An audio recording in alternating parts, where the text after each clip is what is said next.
I would like to welcome you all to our AgeTech Innovation Week panel, Emerging Leaders on Emerging Technologies. My name is Vicky Commissar, and I am Assistant Professor of Mechanical Engineering with the School of Engineering at the University of British Columbia, Okanagan campus. I'm calling in from the traditional, ancestral, and ceded land of the Syilx Okanagan Nation, and I will be your moderator for this session.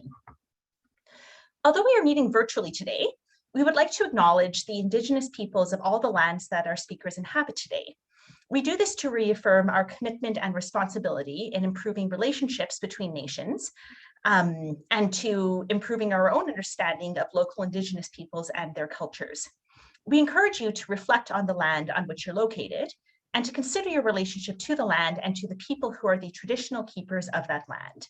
We invite you to review the full land acknowledgement specific to the AgeWell Network Office in the Whova app. Before we get started, I have two reminders. The first is that AgeWell values the participation of our community and endeavor to deliver an enjoyable and fulfilling experience. AgeTech Innovation Week participants are expected to conduct themselves with integrity, courtesy, and respect for others, and maintain the highest level of professionalism in all the sessions they attend. Participants that engage in any form of harassment will be removed from the event. Please refer to the event code of conduct posted in the Whova app or available in the chat box. The second is that this presentation will be recorded and made available on AgeWell's YouTube channel and the event website. So with this, over the next 50 minutes, you will meet the next generation of AgeTech leaders and learn about their game-changing technologies. From socially assistive robots to autonomous vehicles, to creating music with sound beams, to clinical work on the ground, these panelists are at the frontiers of innovation, co-creating solutions to fundamentally change how we age. Our panelists today are Richard Barham, and he is a doctoral student at the Université Laval. We have Shabnam Hagzara, who is a doctoral candidate at the University of Toronto. We have Dr. Nolana Neubauer, and she is a postdoctoral fellow at the University of Waterloo. And we have Shane Saunderson, who is a doctoral candidate at the University of Toronto. So to kick things off, let's hear from each of our emerging leaders. Please tell me a little bit about yourself and the research that you are doing. And we will start with Richard or Rick. You're muted. Hello, everyone, and thank you very much. Yes, well, I'm basically involved in addressing an ongoing problem, you might say even an ongoing pandemic amongst older adults, and that is the issue of social isolation. So essentially what I'm trying to do and have been doing is bringing creativity and social connection into care homes, especially, so that older adults who are particularly affected by this pandemic have some way of keeping their communication open and can connect socially and creatively with caregivers, family and friends, that sort of thing. Okay, thank you, Rick. Shabnam, can you please introduce yourself? Thank you, Vicky, and thanks to AgeWell for putting together this amazing event. Vicky mentioned, my name is Shabnam. I'm a doctoral candidate at University of Toronto, and my work specifically focuses on figuring out really how automated vehicles may be a potential tool for older adults to drive safer and longer, because as we often seen, stopping driving, especially in North America, often leads to adverse health consequences and isolation. So we're hoping that automated vehicles may be a potential tool, but there's of course a lot of ways to go. So that's what I work on there. Okay, thank you, Shabnam. Nolana, can you please tell us a bit about your work and yourself? You mentioned I am a postdoctoral fellow out of the Faculty of Health at the University of Waterloo. I'm working underneath Dr. Lily Liu. At the same time, I'm also in the last 2 months of the occupational therapy program at the University of Alberta. So currently I'm calling from my rural placement in a tiny town that's about 2 hours east of Red Deer. So my research over the last 6 years, since 2015, I've been focusing on the age of missing persons living with dementia. So we've done a ton of projects over the years, from the development of strategy adoption guidelines, frameworks, to the development of a community alert system, looking at elements of policy and how that can be involved, as well as the development of scales and even repositories for GPS devices. This topic is very complicated, so we have many different projects that we've been trying to tackle to help keep seniors living safely at home. And in addition to that, just with my clinical background, so I'm also have seen many gaps around occupational therapy and clinicians. So I have an interest in connecting clinicians to the tech sector since it's so important to all of us. Okay, thank you, Nolana. And last but not least, Shane, can you please tell us a bit about yourself and your work? Most definitely. So I'll repeat things and just say I'm Shane Saunderson. I'm a doctoral candidate at the University of Toronto, studying under Professor Goldie-Najat. My research looks at robots, and specifically at persuasive robots, which always makes people a little bit uncomfortable when I say that. But when you actually dig into it, it's something that makes a lot of sense and is a bit of a requirement for what we're trying to do with robots. So our lab focuses on socially assistive robots, those that help individuals age in place. They can assist with activities of daily living. They can support nursing facilities, nursing staff in different facilities and things like that. But the challenge is, historically robotics have been very good at doing functional and physical tasks. Originally robots were conceived in industry for things like welding or painting or very hands-on things. Now, as we start to transition to thinking about robots as tools that we can use within different settings that involve people, the challenge is they can't just be functional, they have to be social as well. And so we neglect sometimes how complex human social interactions are. But a lot of our research is trying to now deconstruct those human social interactions and rebuild them in a robot. And persuasion happens to be one of those things that's actually pretty core to how we interact in an everyday sense. So that's where we play. Okay, thank you, Shane. So as you can see, we've had a wide range of technologies and services that are under development or under deployment here. So I'm hoping to hear from all of our panelists on the real-world impact that you see your work having on the lives of older adults and caregivers in Canada. And we'll start with Shabnam to kick this off. Do you mind repeating the question? Sorry. Yes, of course. Can you please speak to the real-world impact that you see autonomous vehicles and your work in that area having on the lives of older adults and caregivers in Canada? Thank you so much for that. Well, the ultimate goal, I would say, is, this is just a vision, to have the technologies that can assist older adults instead of transitioning due to age-related impairments to a non-driving state, to go to using some sort of automated assistive technology that can help them be on the road safer and longer. But that said, I see the immediate implication of my work to probably clarify some myths around the use of technology, and specifically these higher sophisticated technologies among older adults, and hopefully finding some, leading to some policies and guidelines around the safe use of the vehicles that we currently have. So with that said, I'm going to pass it on to you, Vicky, too. Thank you, Shabnam. That's so interesting. I was wondering, others should jump in. Rick, can you speak to the impact of your work on older adults and caregivers? You're muted. Certainly. Yes, well, I guess the best way to put it is that, as I said before, we really want to deal with the issue of older adults and social isolation, which, the pandemic has made very severe. So the thing is, too, though, is we're approaching this from a completely creative side.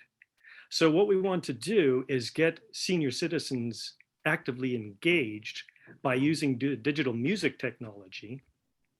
And what we've noticed, okay, and by the way, this technology can be activated with very slight motions, a touch of a hand, just a wave of your hand, and you can make almost any sound or song you'd like. And what we have noticed is, impact-wise, is that especially in cases of dementia, where often speech just does not seem to cut through, music does.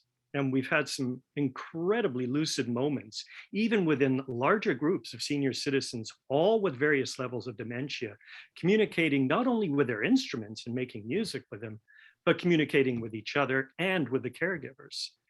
So that's basically, the impact we've had so far, and the impact we would like to have is just keeping them connected, at all times, and that would be an internet and enhanced technology. Okay, thank you, Rick. That's so interesting. We're hearing the theme of avoiding social isolation come up a lot, and I think that's a great transition into Shane to speak to the impact of your work, real world impact of your work with assistive robots. Do you see those integrating music in the near future? I mean, there's already some research that's playing with that. There are researchers looking at robots creating music, or even using robots or AI as like duet partners. So, in short, yes. And I think your transition's perfect because you're right. There's a lot of functional stuff that people think about when they think about robots doing, but a lot of what we're exploring is really that social side, and even touching on, much of what Rick's work looks at too, which is how do we avoid aspects of social isolation.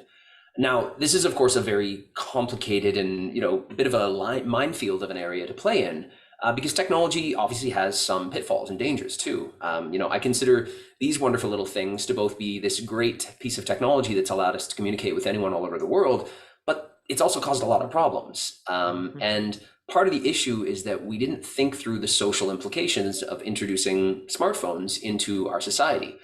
So when it comes to the impact of the type of research that I do, it's looking at those exact implications. It's saying, okay, if we're going to stick a robot into a retirement facility, or even in someone's home who maybe needs some help with activities of daily living, what are the implications of that person spending multiple hours a day interacting with a robot instead of a person?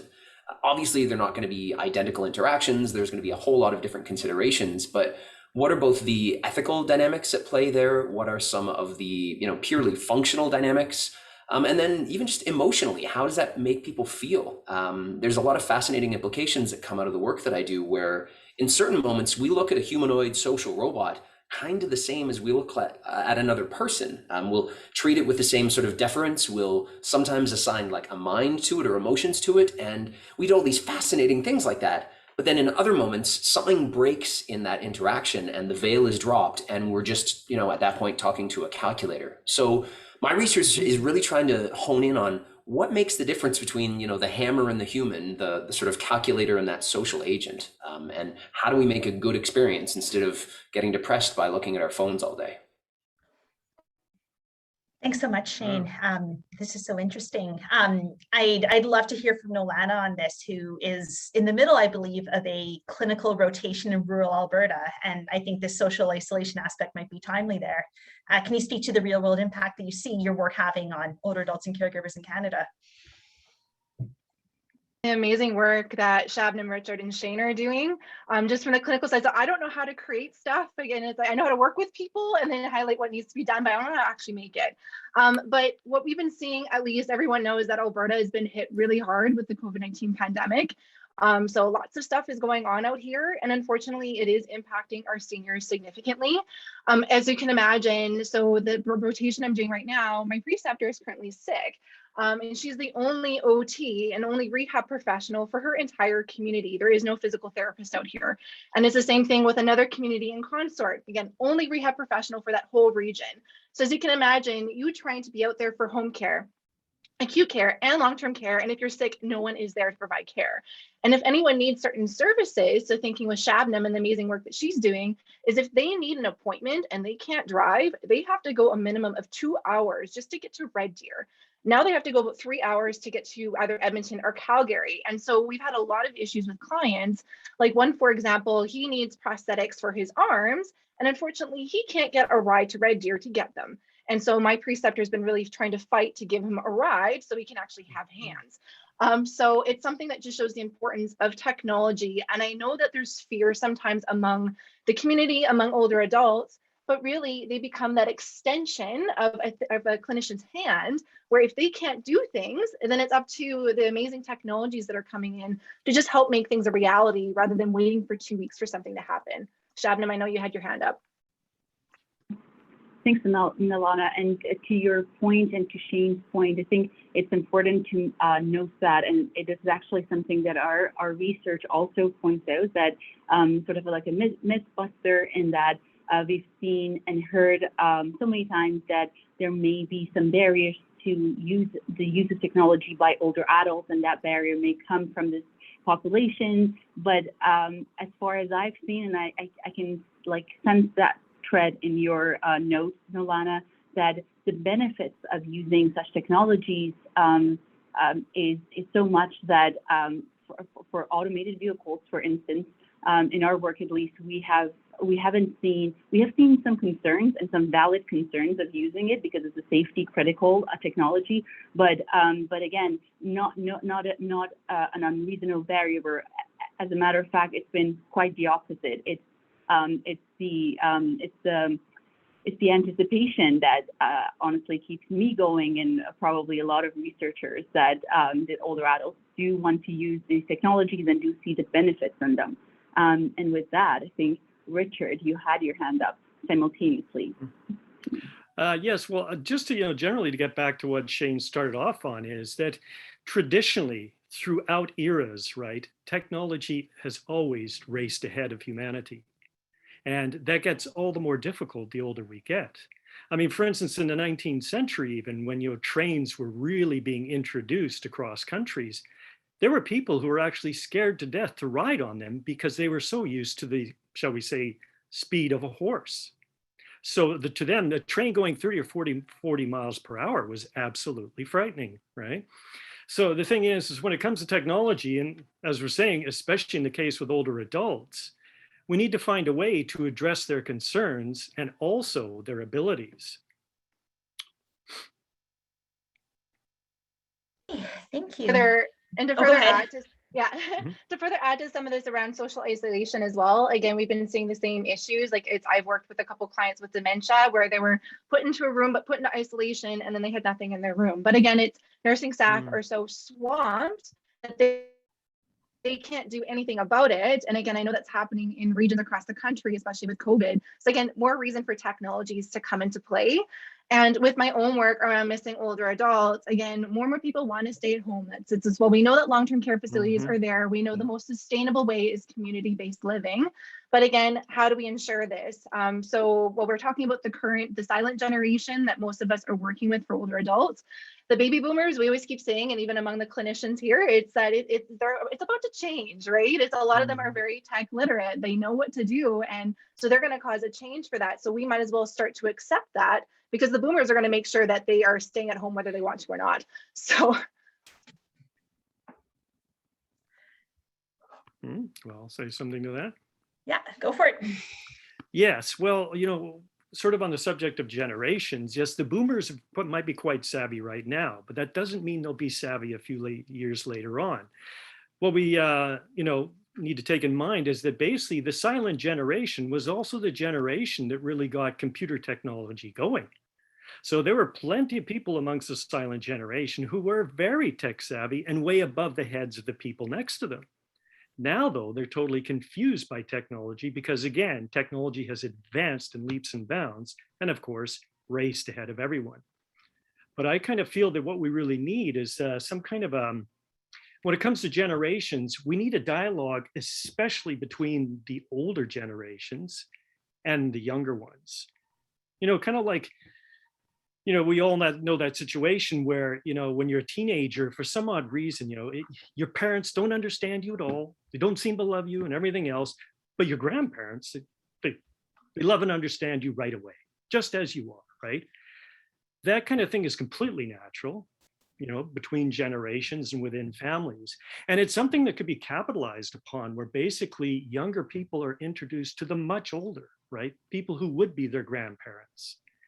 And they could be the ones that, essentially could also help them with technology and that sort of thing. I've seen a few examples in the creative area where they're taking teenagers from high school and they're actually having them work with senior citizens in care homes making music. Wow, well, thank you. This is also interesting. When I think of your comments on bridging generations, and my own grandfather, and he was actually an engineer with Marconi. So he worked on radio transistor systems for NASA.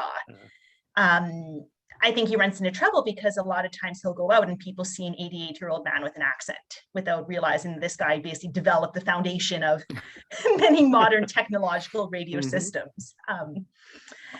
I wanted to move the discussion a bit towards stakeholder engagement or community engagement, right? We've all talked about how important your work is toward older adults and caregivers and the importance of preserving social connections. And it's very difficult to see how that will happen without ensuring that users and other interest groups are included in the development process. So some of the questions that I think are relevant to this discussion are, first of all, who gets to decide what is important in a product? What research questions are important to study in the context of developing products or systems? And whose perspectives get included? And how do we make this happen? So I would like to invite all of you. Nolana smiled first, so I'll pick on you first, and then we'll go from here. Get it started. So I know that from the other speakers, I'll probably highlight the importance of involving older adults, but then something I always like to highlight as well. While older adults are amazing, again, most of our research is participatory approaches. So at least from what I've been trained, I've been a part of AgeWell since AgeWell started. So really knowing that a lot of the questions that we come up with, if it comes from the community, if they have that question and you develop the technology with them, chances are it's going to get adopted. Mm-hmm. But outside of the involvement of older adults, and for me, persons living with dementia, the involvement of community organizations, clinicians, even though they're super busy, they want to be a part of it, as well as policy. I think that those are absolutely essential. When we look at this whole ecological model and all the different levels of involvement around a person's life, we want to be able to involve every sector of that, because at the end of the day, it's going to have an influence on the technology we're trying to implement. Whether we want it to get subsidized, whether we want an occupational therapist to try to implement it when they're working with clients, or even if they're visiting an Alzheimer's society, they know that these technologies exist. But that's just a little piece. I'll pass it off to the others to further add. Yeah, something I'll add into this as well. I don't think I have too much to add in terms of involvement of the right stakeholders. In fact, I hope everyone here as a part of AgeWell is very aware and very cognizant of making sure the right people are involved in your work and in your research, in the design of any new product, because that is how that product experience service is going to be defined, is by the people that have an active hand in building it. So I don't have too much to say there, but what I might, I guess, jump onto a little bit is when we start talking about the fact that many of the services and interactions that we're getting into now are not even necessarily human designed, but we're starting to get into issues of things like algorithmic bias, or the fact that, yes, I design a robotic system that will interact with a person, and I code at a high level the types of things that Vicky already mentioned. So what are the questions that should be asked, and what are the basic objectives or goals that it needs to do? But sometimes a lot of the more down level details are left up to an algorithm. So exactly which behavior or which turn of phrase or something like that it could use. So the issue doesn't simply become, going forward, how do we involve in the active design of the product service experience that we're creating, but actually where are we even sourcing the data from to think about how that design will play out? And I want to leave some room now, because I think this is probably going to be very relevant to Shabnam's research as well when we start talking about AI bias and things like that in cars. So. Thanks for that note. I'm just going to echo what Nolana and Shane mentioned about the importance of involving older adults, and again, in my case, people with dementia. And I've been thinking about this quite a while this past week, that my only regret during my PhD is not doing the focus groups that I did very recently with people with dementia earlier on in my PhD, because the ideas and the beauty of the focus group was that we got to hear about a wide range of people with dementia. And it's I think it reminds me of a note Michael Tamblin made in the earlier session today about not kind of like overfitting to the story of one individual, because that is sometimes what happens. Like for many of us, we get to this research because we have an experience, we have a grandma, we have somebody who introduced us to this probably this research got us interested. But I think it's very important to hear about each and every person, the journey of each and every person, because that is what we're trying to do, to design. And I think there was a note in the chat about the fact that we're trying to design technology for the as wide of intersection as populations as we can, and that actually may go broader than the aging population. So I'll leave it at that. Richard. Yeah, well, I've always felt, and this for quite some time too, that, when it comes to software development, rather than just taking, a group of usually young people and testing it out on them, developers should go out onto the street and grab a bunch of older people they'd never suspect of even using their devices. And if these little old ladies and these older men and all that, if they can do it intuitively, then that software development is a success. Because essentially, the simpler, the better. And we're all familiar with what is called feature creep, where basically so many features have to be designed into something because there's a certain amount of power users who insist upon this kind of thing, but they're really the only users who know how to use it as well. And for companies say like Apple, that they want the widest market possible, and they really need to pay attention to older generations because we were talking about the baby boomers before. The baby boomers are the people, well, with the most capital to spend, so to speak. And they basically, at some point, they will probably find the technology confusing if it isn't redesigned. And they will be the ones maybe driving the market and the development. Yeah, thank you for this. I'm wondering if some of you could also add some thoughts on, we've talked a lot about including older adults, and I'm wondering if other stakeholders also feature into your processes and how do you engage them? And what role do they play in driving your research agenda? And then others can follow if you'd like, because I really wanted to mention, because when we talk about the involvement of older adults or the involvement of clinicians, what does that mean? So while it's great to be able to involve them in research, doing research studies, getting their feedback, I personally think it's a lot more than that. From what I have learned, having things like advisory groups, and really just having a good relationship with your end users. It's to the point that I've spent years working with many of the different community organizations, and it's at the point now, if something's coming up, I'll have one of my colleagues will send me a text and say, hey, like this is coming up, can you give me a suggestion? You want to have that constant dialogue rather than keeping it formal. Well, formality is great.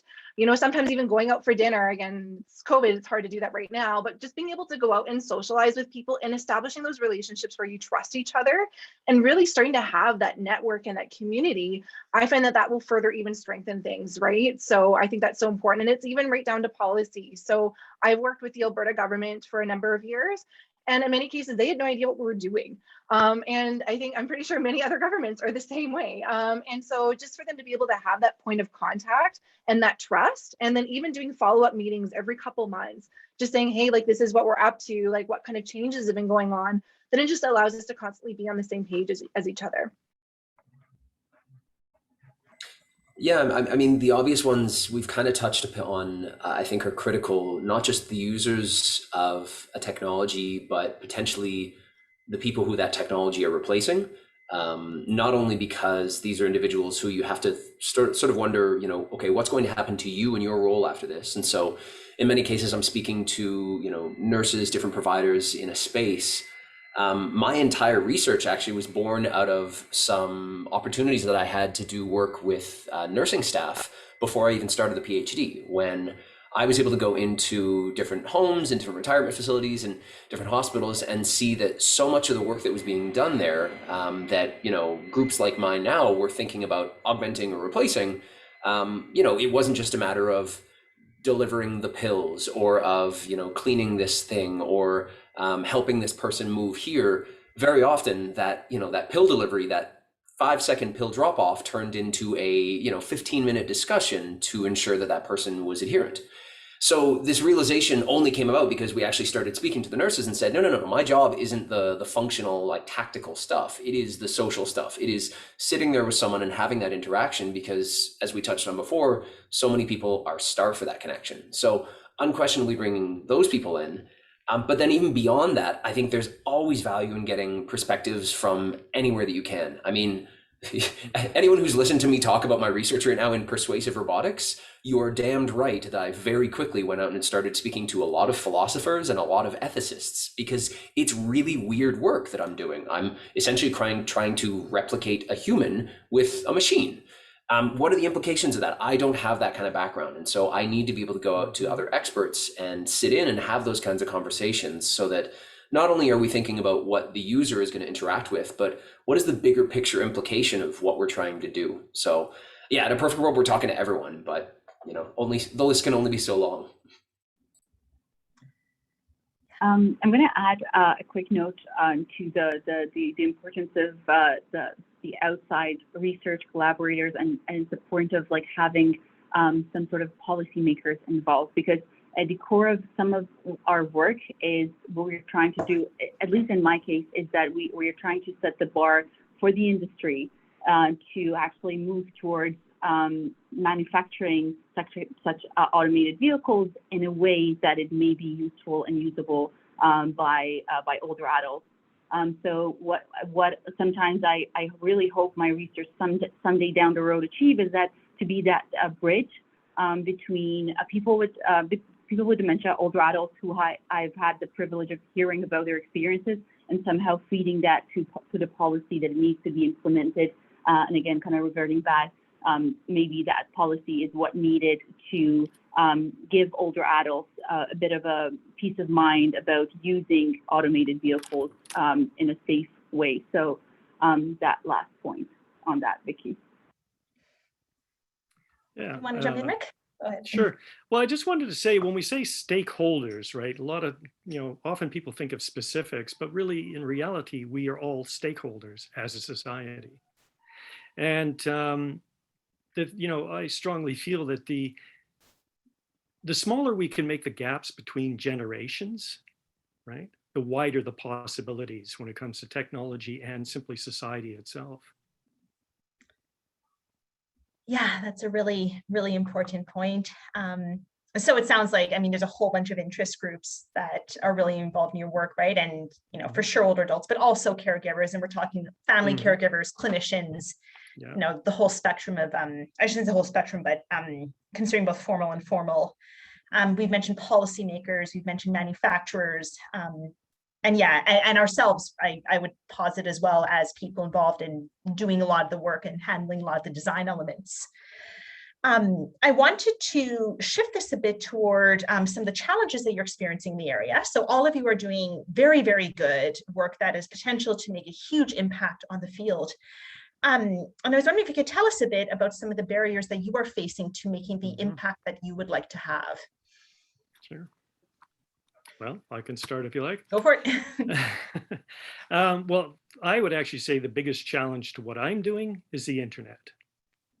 Because, connections, as we know, just, say with a seminar like this, basically, you can have a spotty connection, bad sound, this kind of thing. And because my technology is very much virtual based, in other words, I am trying to keep senior citizens connected during a pandemic, right? With iPads or whatever is available. We are all completely reliant on this technology and the speed of the internet connection. And the thing is care homes so far have not been able to catch up because it's just so completely new to them. Seeing a senior citizen with an iPad is still somewhat completely unusual for the most part. Whereas what we need really is every person in a care home should really have the use of an iPad that is connected to the internet and have constant contact, or at least contact always available with the outside world, especially their loved ones and caregivers and, say, facilitators like myself who may like to make music with seniors, that sort of thing. So basic technologically, it's mostly the internet, and I strongly feel that we really need some kind of almost government regulation to ensure that everyone has a solid internet connection and has access to an easy to use device to keep them connected with everyone else. If I may jump on that point. Oh, sorry, Shane, go ahead.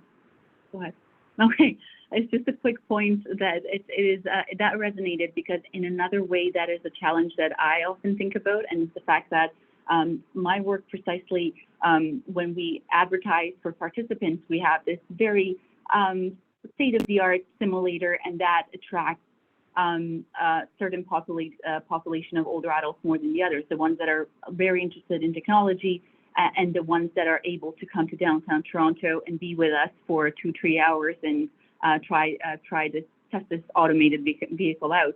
But what I often wonder is how we can reach the ones that are actually in isolation and who can benefit from this the most.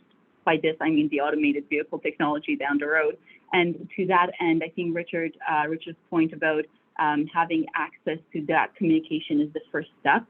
So yeah, that is, and I think I should say this, that I think events like this is one step towards overcoming that barrier to reach the cohorts that we cannot usually reach. I know for me, probably one of the biggest barriers to the type of work that I do is boiled down to a single word, which is trust. And it's a complicated word because it has become the types of technology that I play in, obviously robotics, artificial intelligence, things like that. They have such a history and context to them that we're all aware of. You know, when I say I play in robots, people ask me questions like, oh, when are you going to take over the world? You know, so there's these inherent cultural biases that we have from the Terminator and from, you know, all these things that play into it. And so, yeah, that, you know, while I joke about that stuff, that legitimately causes, you know, points and noteworthy things that happen in my research. You know, people have an inherent mistrust of robotics and AI in the West because of cultural contexts. And then more recently, when we start looking at, you know, big tech, a lot of the activities of your Facebooks, your Amazons, your Googles, it's hitting the news and it's causing people a huge amount of justifiable mistrust in technology. So we have a strange situation where you have a lot of actors that are causing very negative perceptions of technology with good reason. And so I believe that people have every right to be skeptical of technology, but it does make it very tricky when you're someone who is hopefully genuinely trying to do some good with technology to then come in, because you're not only having to, you know, train people on this new technology and design it for them like we've talked about, but in many cases, you're also having to overcome certain negative perceptions, certain biases, certain attitudes that people have towards these things that will undermine the entire value that you're trying to provide for someone. So it's a complicated one where I'm, you know, not only am I trying to create a cool experience for someone, but I'm also fighting against the bias that they have in their head from whatever Facebook did last week.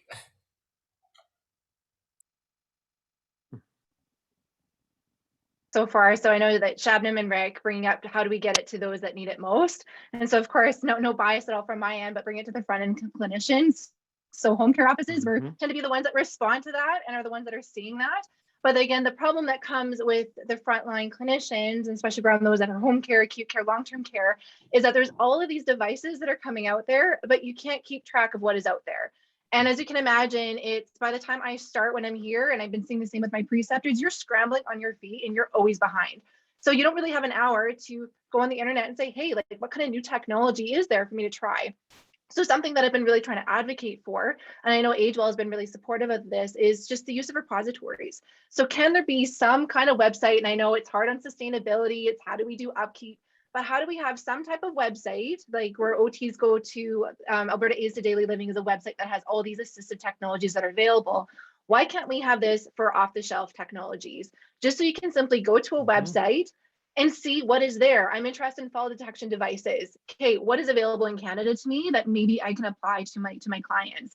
And even add to that, how do we get feedback? What do we know is good? Are there different scales that we can implement?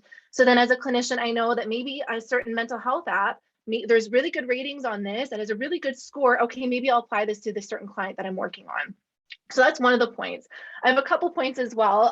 So rural, again, just because I've gotten a really good taste of this over the last couple of weeks, just because you develop a technology and it works in an urban environment, it does not mean that it's going to work in a rural environment. That's something that came plain forward with my preceptors I've been working with, because again, you're dealing with the challenges of rural internet. In many places, I don't have access to my phone. I can't call someone. And even how rural communities operate is very different than urban environments. So if you want it to apply to rural, make sure that you actually speak to those in these small communities, because there might be different challenges around that. Another piece as well is just around policy. So while we mentioned that we want to involve policy, again, policy is its own beast. We're dealing with 4-year election cycles. And so you really have to understand when to come in and when things aren't going to work. So if they're about to approach an election, you can't do anything in your work until the new government comes in. But again, it has to make them look good. If it doesn't make them look good, then chances are they're not going to want to advocate for it. So it becomes a huge hurdle when you're working with them. But my biggest word of advice is to work with those that are on the front lines, work with the executive directors that are working with the government, because then at least when they feel it's a good time to bring it forward to those politicians, then they can do so. Thank you all. So we have a little less than 10 minutes left. The discussion so far has been incredibly engaging. So as we approach wrapping this up, I want to hear from each one of you on your hopes for the future of AgeTech. So what do you see as being the most critical change to ensure that your work can make the biggest and best impact that it can? In other words, what is your call to action? So I see you are unmuted, Rick. Do you want to kick this off? Sure. Well, it's very simple, and I've been saying this for a little while now, and that is digital rights for the elderly. In other words, and I know Nolana was just talking about policymaking and how you've got to deal with these 4-year cycles and all that, but we really do need something in place that ensures a minimum amount of technology and reliability for older adults to keep them connected. And it could be too that time and age are on our side, because as we all hear constantly, right, our population is getting older. Governments are even very worried about it. On the other hand, all political parties have their eyes on the elderly because they know where their votes are going to come from. So in that sense, we do have some leverage. And in another way too, getting back to the intergenerational aspect of it is basically, we don't want to isolate anybody. So if the more we can get younger generations and older generations really talking to each other, really communicating with each other, then we can all work together basically to move policy, in a direction that's beneficial to all of us. Okay, thank you. Shabnam, would you like to comment? What is your call to action? I think it is similar in some senses to what Richard mentioned, and it is about joining forces essentially. And I don't have a straightforward answer of how that would be plausibly achieved, but I'm thinking the people who are here, for people who are involved with AgeWell, and I'm certain there are more who are across Canada, who are like-minded people, would like to see the change in the scene of aging and technology. I think joining forces essentially across disciplines, across policymakers, clinicians, researchers, industry would ultimately, hopefully, give us some like a louder voice to make the impact that we all would like to see. Because I've been hearing a lot of great ideas and then lots of passion for achieving things, but I don't. But I only see this coming to life when a network of people from other disciplines are joining us and moving this forward. I hope it wasn't too vague, Vicky, but yeah. No, it was perfect. Nolana, go for it. Yeah, I can add to that, Shabnam, which is the involvement. I know that it was mentioned in the chat. So I am one of the co-founders of a group called AgeTech Canada. And again, the whole reason for that was something that I kind of saw as a gap within AgeWell is, well, there are some clinicians that are involved. There's many clinicians that are not involved. And it's just because they don't really acknowledge, they don't know that AgeWell exists or that all this amazing work that is happening. So I find that there needs to be a greater outreach to this population that is incredibly busy. How do we get them involved? I don't know, but at least finding ways of being able to get through to even their national organizations, I think is important. But networks, again, look at what AgeWell has done over the last 6 years, and there's only going to be more that's going to continue. Networks are so important to all of us. It connects us together, allows us to reach to the end users, whether it's a clinician, policymaker, or older adult. We need to continue to encourage that. education and anything around knowledge mobilization is something that I am huge for, because while we're doing all this amazing work, most of the end users don't know what we're doing. So it's great to be able to just educate on the importance of all this work, try to eliminate some of these myths and dispel some of them. So then there's less of this fear as things are starting to shift and change. And having basic resources, whether it's a paper-based handout that you can give to a community organization, or whether it's a repository, I think we really all need to work together as AgeTech, just to make sure that it's as seamless as possible so we know what exists and how we can implement it. Great. So my perspective may be a bit naive and maybe a bit too much of that the optimist, but I would love to see sort of a dissolution of terms like age tech, and not, for the wrong reasons, but if we can get to a point where, even in this discussion, we've heard so many different perspectives that talk about the needs of someone with dementia, the needs of someone who have maybe physical impairments, the needs of, a perfectly healthy individual that just happens to be older and has therefore different desires, needs, and wishes than other people. It's, again, I think I'm dreaming here to say, like, couldn't we wonderfully just get to a place where we're not talking about like designing for older populations, but just designing for individuals? Now, of course, much like my colleagues have said here, we do need certain regulations and certain things that just are basic standards that need to be in place. Those are no-brainers. But I think when we start getting into some of the gray area, some of the nuance, it's so much more important, I think, for technology to be designed with flexibility and adaptability to a user in mind than to wholesale say, all right, let's design this for everybody over the age of 75 or something like that. And so yeah, for me, I'd love to just see us start thinking about just broadly customizable, inclusive design and things like that can touch on so many of the issues that we've touched upon. But I realize that's a little bit of a tall order. So, we'll get started on that one tomorrow, but it may take a little bit of work. Shame, because when you think of a lot of the technologies that have been developed, they've been developed for people that live with disabilities, and now they've become mainstream, right? You think of your phone, or even like the Apple Watch that's become massive. And when we end up looking at devices that we don't want them to be stigmatizing, again, now that I wear an Apple Watch and then learning that there's fall detection devices on that, I can get my grandpa to wear an Apple Watch because he's just like me, but he also has some features that work for him, right? So that disabilities movement has already helped us use many of the technologies that are here today. It's just, how do we make it as inclusive as possible? So it doesn't matter if you're abled or you're disabled, we're all using the same devices. Exactly. And not to fetishize technology, but we're at a rare point where we have the types of technologies that can be that customized, that, you can have an Apple Watch and use it for your, 15-year-old going for fitness and runs, but you can also have it on your 85-year-old that needs to be watched for fall detection. So great point. Well, if it's okay, I'd like to try to express this poetically. I don't know if you're familiar, you probably are. Most of us are technicians, scientists, that kind of thing. You're probably familiar with Countess Ada Lovelace.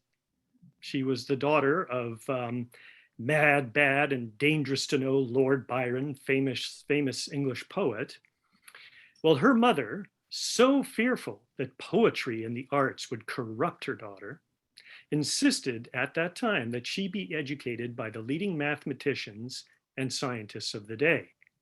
And Ada Lovelace in the 1800s grew to be a very successful scientist and mathematician, and she is today credited with writing the very first computer program.